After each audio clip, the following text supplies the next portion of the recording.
So in this question they say that the store owner charges rate based on the number of quantities which have been bought. So he charges 120 per item if the number of items purchased is less than 10. He charges 100 rupees per item if the quantity of items bought is greater than 10 and less than 99, and he charges 70 rupees per item if the number of quantities bought is greater than 99.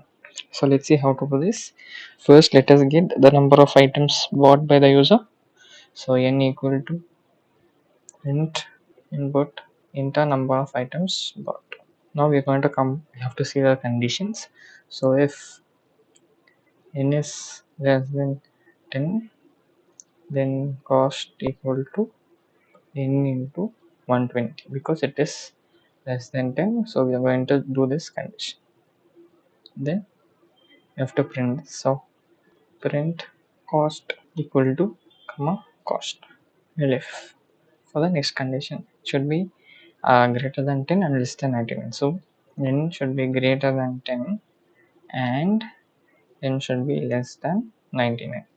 So we are using the AND operator here. So if only both the conditions are true, then the whole statement becomes true. Otherwise, the elif statement will not take place. Then cost equal to n into 100. Print cost.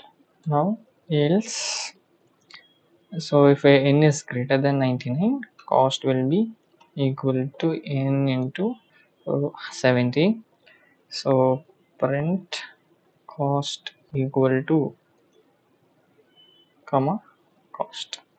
Let's see how this works. So let's see, the number of items which I bought is 8, so they should charge me 120 rupees per item. So this is which is 960 rupees. But if the number of 45 for instance, it will be 100 rupees per item, so which is 4500.